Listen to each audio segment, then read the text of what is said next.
Hey there, how there, ho there, it's Jeff Cutter Diamond. Welcome you yet to another Cutter Top 10 sports video. And today, of course, we're in the football numbers. We're going to be doing the top 10 basketball trades of all time. Worst basketball trades of all time. You really think, okay, I knew you do. I say football numbers for a reason. So, yesterday we took a look at the top 10 best NFL trades. And now we're going to be taking a look at the top 10 worst NFL trades from the POV of the team that traded him. So, for example, the Brett Favre deal, we talked about the Packers point of view yesterday, but today we'll be talking from the Atlanta point of view. And yes, there are 5 trades that did not make the best or the best. So basically, I'm talking from both sides of the coin. All right. First off, number 10 is Sam Bradford from the Eagles to the Vikings, I think, right? Or was it to the Eagles? Yeah, I think so. Sam Bradford had an interesting life. He was an Oklahoma quarterback. He was a national champion. And then he went to the St. Louis Rams. Well, when they were the St. Louis Rams before the LA Rams. He couldn't save the Rams for crap. And then he was traded away a couple times. And then he would be traded to the Vikings in 2016. Minnesota thought they had their star quarterback, giving up a first-round pick. Unfortunately, though, Bradford was inconsistent. The Vikings didn't make a good run, and Bradford was basically done for the rest by the end of this season. Number 9, another one that was not a double, is Khalil Mack from the Oakland Raiders to the Chicago Bears 2018. Khalil Mack from the University of Buffalo, and I think he plays for Buffalo now, was a great Raiders player. The Raiders needed a linebacker, and he was an all-pro. He was pretty good. And then all of a sudden, the Raiders decided one day in 2018 to trade him to Chicago for draft picks. The Raiders' picks were basically hit or miss. The Bears liked Khalil Mack a lot. They think he was pretty good, and he was good for a few years. So that works. Number 8 is Russell Wilson to the Broncos. We talked about it from Denver's POV. Now we talk from Seattle's point of view. 2022, the youngest trade on this list. But anyhow, Seattle had Russell Wilson. He was picked up. He played for both NC State and Wisconsin to be with Seattle, and he helped Seattle get to the 2014 Super Bowl, winning the title, and then 2015 losing on the final play to the Pats. But the fact of the matter is that he was Seattle royalty. I mean, he was better than, Dave Craig or Jim Zorn. And that's saying a lot. Nevertheless, or even Matt Hasselbeck. Ugh. But anyway, Seattle decided there was a contract problem. And to save money, they decided to trade him to Denver in 2022. I mean, the Broncos, it actually, it bit Denver more than it helped. Seattle actually benefited with draft pick rebuilding and all that. Geno Smith would land in Vegas, and then came what's his face? Who? Not Bradford. Sam Darnold, who's a Super Bowl champion as a quarterback. But yeah, Denver got bit because he struggled. Denver was looking for that quarterback after Peyton Manning, and they couldn't find it. Number 7 is a kind of a bad trade in a sense. It was Denver trading Champ Bailey to Washington for Clinton Portis. So it's 2004. Denver had a great cornerback. Cornerback. The defensive quarterback, if you will, named Champ Bailey. And he was putting up numbers. He was trying to ruin Tom Brady and all that. And then for some dumb reason, they traded him to Washington for Clinton Portis, who actually was a good running back, but would make up false alter egos to do stuff. So anyway, Denver got bit because Clinton Portis had a decent career, but didn't match Bailey's impact. He did have some good seasons for the Broncos as running back, but Champ Bailey became Washington royalty as a cornerback. So, Washington got the best of a move. I mean, lots of people hated Washington's free agent signings because, what? Fuck, that's just terrible. And all that. So, anyway, that's what happens and all that. So, that's what we do. And, Washington got a good move for once. Number 6 is Marshall Faulk to the Rams. We did it from the Rams' point of view that saw Marshall Faulk become the running back in the greatest show on turf with quarterback Kurt Warner and wide receivers like Colt and Hakeem. But anyhow, the Colts wanted a better running back, and they found Edgerrin James available in the draft, so they picked him up in the 99 draft, which meant they had to get rid of Marshall Faulk.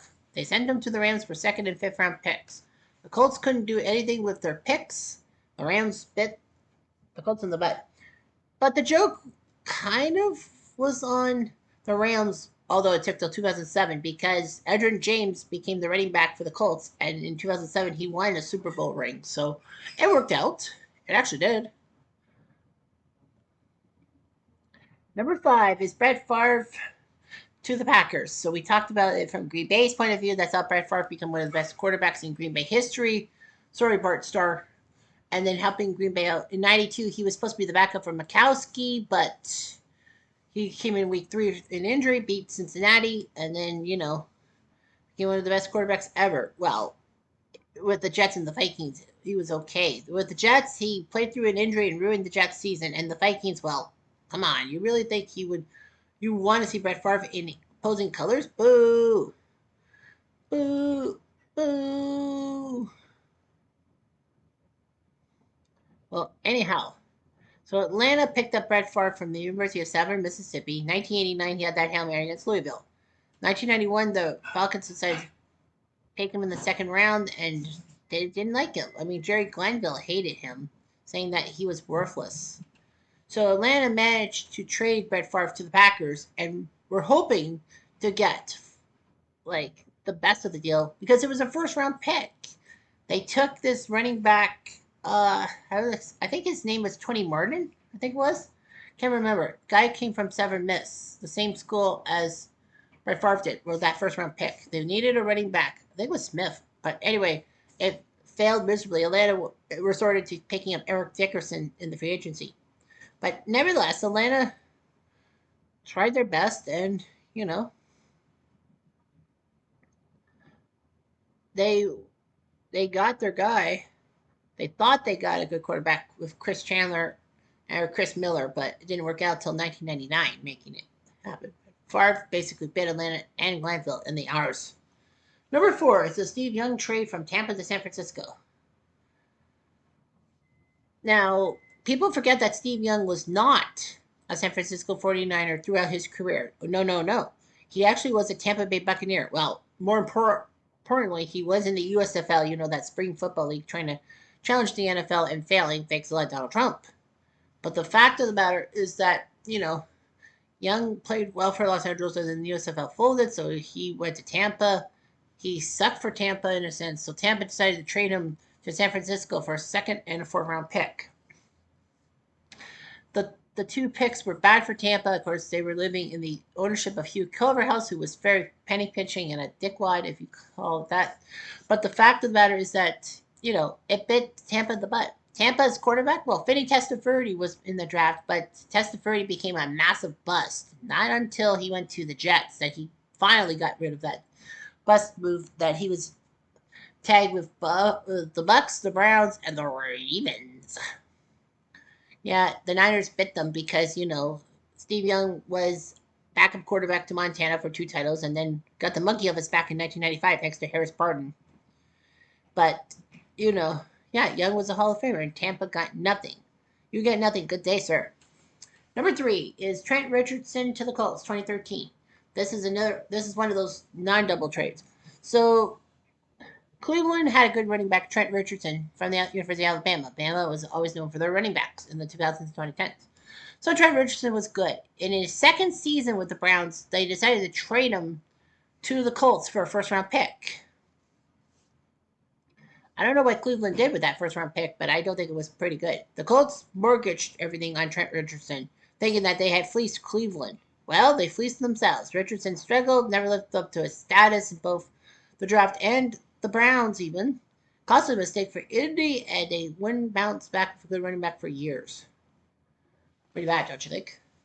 Number 2 is Ricky Williams to the Saints, 1999. This was a massive move. This is one of the biggest draft day deals of all time. So, anyway, Ricky Williams was this great running back from the University of Texas, breaking Tony Dorsett's running record in the NCAA, and all that teams were hoping for him. 1999 was a good year for a chance to get Ricky Williams. Cleveland drafted first and took Tim Couch, their quarterback from Kentucky, because they figured that they could build the team around Tim Couch. Spoiler, it didn't happen. Then the Eagles were second on the list, and everyone thought that, oh yeah, the Eagles need a running back. They can get Ricky Williams. They decided to go with a quarterback of their own, Donovan McNabb from Syracuse. And what happened? Well, the fans hated him. Philly fans are known for hating on people. But the joke was on Philly. McNabb led them to the Super Bowl 2005. So basically, he told the Eagles fans to shove it up their arse. There are a few more picks and all that. The Saints wanted a running back so badly, they decided to make a move. They decided to trade their entire draft haul to Washington. So basically, the Saints would have one draft pick for the 1999 season, and that was Ricky Williams. It seemed like a good move. The Saints needed a running back. I mean, who was the best New Orleans running back of all time? George Rogers, probably, but yeah. But yeah, it worked. Well, Ricky Williams had decent success with New Orleans. Unfortunately, though, once he left the Saints for Miami, it got better for him. I mean, he played for Miami for a few years, got booted because of drugs, and he was worried about failing a drug test so badly that he would have been expelled from the NFL. So he decided to go to the CFL and join the Toronto Argonauts for a few years. And then he went back to Miami and was decent. The dreadlocks and all that. The joke was on New Orleans. They didn't build a strong roster because they only spent their mortgage their entire draft on one player. And worst of all, Washington picked up a couple of key players, like I think it was Chris Samuels and some linebacker in the 2000 draft with the Saints picks. And it worked out that, Washington got the best of it. And number one is the Herschel Walker trade from the POV of the Vikings. Talked about it with Dallas's POV that they basically got Herschel Walker, their best player for the Cowboys in the 80s. They traded him to Minnesota for 5 players and 5 draft picks. One of the players is Isaiah Holt, if I remember correctly. Isaac Holt was Isaac. But the fact of the matter was that Herschel Walker was supposed to be the key piece for Minnesota. They had a good quarterback in Wade Wilson. They had some good wide receivers, the Carter boys, Anthony and Chris. And so running back was there. They almost got Kevin Mack of the Browns, but he failed a drug test, and basically he was out of the league. So Minnesota shifted towards Herschel Walker. Dallas did it. They got 5 players and 5 draft picks. Dallas would mortgage a lot of those draft picks to get players like Russell Maryland and Emmitt Smith, among others. The Vikings, in the meantime, failed miserably.